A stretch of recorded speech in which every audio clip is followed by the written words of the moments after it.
Hi, my name is Mallory Doolin, and this is my key assessment number 3. For this assessment, I did a case study on a 14-year-old female adolescent with obesity. To start my assessment, I first took a look at the 14-year-old female's height and weight. I converted the height from inches into meters and the weight from pounds into kilograms. Then I was able to calculate her BMI, which was 28. The next step I took was by plotting her BMI on a growth chart. I found that it fell right here for her BMI for age, just above the 95th percentile. I then looked at her stature for age and plotted that on a growth chart and found that was at the 45th percentile. And then I did her weight for age, which fell between the 90th and 95th percentile, so I put it as the 93rd percentile. After I did the assessment on her height and weight, I then wanted to look at what she was eating and what her needs were. So I reviewed the DRIs for health professionals and I calculated her needs. First, I found her calorie needs to be 1,891 calories. And then I looked at her macronutrient needs, her micronutrient needs, which includes her vitamins and minerals. After I calculated her needs, I put all of the information from her 3-day food recall into SuperTracker. SuperTracker was able to give me a lot of information, like how many calories she was eating on average and what areas she was getting a lot of and what areas she was getting a little of. I found that Jane was exceeding her estimated energy needs by 150%. I found this to be due to excessive intake of energy-dense foods and beverages. Now, having a lot of energy-dense foods and beverages means that she's getting a lot of energy and very little nutrition. So this would be why she'd exceed her energy needs, and then also why her sodium, added sugar, and total fat intake would be higher. So I found that its sodium intake was exceeded by 250% of the recommendation. Her added sugar intake was exceeded by 216% of the recommendation.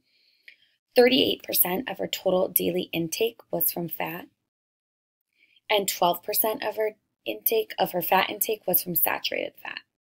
These are also above the limits. I found that she had inadequate fiber, potassium, iron, magnesium, vitamin A, vitamin E, vitamin D, and choline intake. I then decided to look at the labs, and I reviewed those. Per review of Jane's labs, her sodium, potassium, total cholesterol, and triglycerides were within defined limits. There was nothing notable about these labs. They were all within acceptable ranges. Her notable labs included her fasting glucose, her elevated hemoglobin A1C, her elevated LDL cholesterol, and low levels of HDL cholesterol. It is noted during adolescent years, total and LDL cholesterol levels drop by 10 to 20%, so it's not always the most adequate measurement. However, given that Jane's mother has a history of hyperlipidemia, Jane should implement dietary changes to decrease overall LDL and increase levels of HDL. High levels of LDL, or bad cholesterol, increase the risk for heart disease and stroke. HDL is the good cholesterol, and this lowers the risk of heart disease and stroke by helping to regulate the levels of overall total cholesterol. Jane also has elevated glucose and hemoglobin A1C levels, and this can indicate a risk for diabetes. Risk factors for diabetes in adolescents include obesity and family history. Jane has both of these risk factors because her family has a history of type 2 diabetes, and she's currently within the obese category. So I would be concerned about all these 4 lab levels. After I concluded with my assessment, I was able to find that her nutrition issues could be summed up into obesity, food choices, beverage choices, elevated LDL and low levels of HDL, and elevated fasting glucose and elevated hemoglobin A1C. So after I identified the nutrition issues, I was able to come up with some interventions and goals to help fix some of these issues. The first intervention that I came up with was a dietary intervention. The goals I identified for Jane were to increase intake of fruits and vegetables to at least 5 servings per day, to limit intake of sugar-sweetened beverages by avoiding soda and limiting juice to 4 to 6 ounces per day. I also recommended to limit energy-dense food choices by avoiding fast food meals because I noticed that a lot of Jane's meals were fast food or quickly prepared foods. And then I recommended to increase the dietary fiber intake to at least 26 grams per day. I found that these diet interventions would be really important to try to help make better food choices and to increase the nutrient-dense foods and decrease the amounts of energy-dense foods.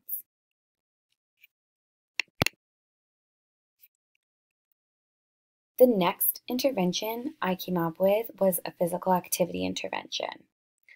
The goals for this would be to maintain a healthy body weight, to get at least 60 minutes of physical activity per day, which is the recommendation for children and adolescents of her age, and to limit the screen time to less than 1 hour per day.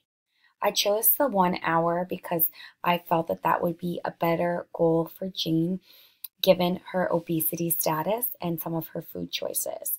I really want to focus on positive physical activity behaviors so that she can maintain the healthy body weight. My third intervention and recommendations are for behavior and counseling intervention. My goals for this would be to improve her self-monitoring through use of a food journal, so recommending that Jane tries to record some of her thoughts and foods into a journal so she can keep track of what she's eating each day. Enjoy family mealtime at least 5 times per week. So really making an intervention with the whole family, creating a positive food environment and having them sit at the table. Another behavior recommendation and goal is to consume breakfast every day and also add that breakfast to include at least 1 serving of fruit or vegetables. I think this is a great recommendation because it's really important for Jane to start her day off with a serving of fruits or vegetables. If she doesn't start enjoying a piece of fruit or a vegetable until lunchtime, it's going to be really hard to hit that 5 servings later in the day. I also want to increase her knowledge on fast food choices to minimize takeout and restaurant dining and fast food orders so that Jane really understands why these foods are what we call that energy dense and where she can get some good nutrition. There are some great community resources for Jane. I will also recommend that she gets connected to the school lunch and school breakfast program. It is noted that her family sometimes has trouble paying for food at the end of the month. This leads me to believe that they may qualify for a free or reduced lunch and breakfast. And this would be a great connection because these need to meet certain nutrition standards that will make sure that she's getting adequate nutrition from these meals. Another place that the family could use to supplement their income and their food income is with the food bank so that they would be able to have some extra food. They could stop there to get some extra supplies to maybe help them at the end of the month.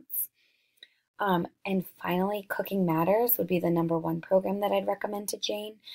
Cooking Matters provides basic cooking skills and nutrition lessons to teens, adolescents, children, families. There's so many different classes she could connect with. In addition to getting all of the good lessons, you also get to take home a bag of groceries. I then created a sample menu for Jane to try to incorporate these goals. I broke down the meals into breakfast, lunch, and dinner, and I included 2 snacks and sometimes a dessert. On the first day, I recommended that she had a peanut butter and banana toast sandwich with 2 slices of whole wheat toast, 1.5 tablespoons of peanut butter, 1 banana, and 2 tablespoons walnuts. I also recommended that she had a cup of 1% milk. For the morning snack, I recommended that she had an apple. For lunch, I wanted to think about a food that an adolescent would likely want to have. So I had a turkey wrap with one wheat wrap, 3 ounces of turkey, 2 slices of tomato, a half a cup of lettuce, 4 carrots, a fourth cup celery, and 2 tablespoons of hummus. For an afternoon snack, I thought that Jane might like 4 slices of cheddar cheese, cracker size, and 4 whole grain crackers. For dinner, I recommended a baked chicken breast with 1 cup brown rice, 1 cup broccoli, 1 cup 1% milk. I also want to create a healthy relationship with food. So I think it's great that if she wants to still have dessert, but I think talking about some simple substitutions, such as having 1 medium scoop of low fat frozen vanilla yogurt, might be a good alternative to some of the other desserts she has chosen in the past. For the second day, the breakfast I came up with was a fun yogurt parfait with 1 cup plain yogurt, a half a cup of a banana, a fourth cup of low-fat granola, 1 cup chopped strawberries, and 1/2 cup blueberries. This way she's going to get a lot of her fruit in her day, but parfaits are kind of fun. You can build the different layers and definitely a food that a 14-year-old female would like. For her morning snack, I recommended a granola bar. For lunch, I wanted to try something different, so I recommended a grain bowl.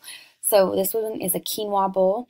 It has 1 cup quinoa, 3/4 cup shredded chicken breast, a half a cup of corn, a fourth cup of black beans, a half a tablespoon of olive oil, and then to drink 1 cup of 1% low-fat chocolate milk. Afternoon snack would be 1 ounce of almonds and 1 fat-free string cheese.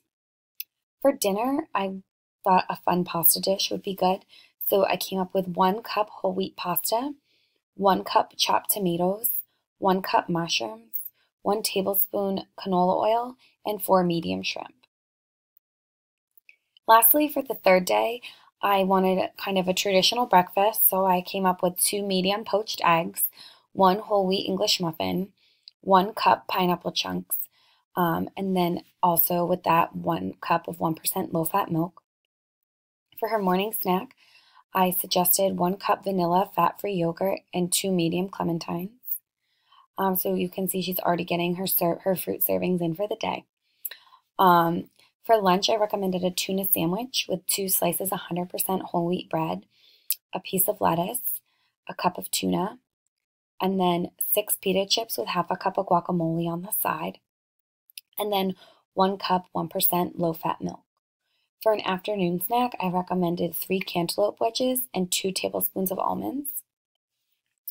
For dinner, I recommended 4 ounces of salmon, a half a cup of mashed potatoes, 1 cup sliced carrots, and 1.25 cup of spinach. I felt that these recommendations would be very doable for Jane. I tried to think of some kid-friendly foods while also emphasizing the importance of fruits and vegetables and whole grains, lean proteins, and low-fat dairy. I hope that Jane likes these menu choices, and as we work through with our nutrition counseling and talking about picking these nutrient-dense foods, I think we're really going to have a great continued session. Thank you.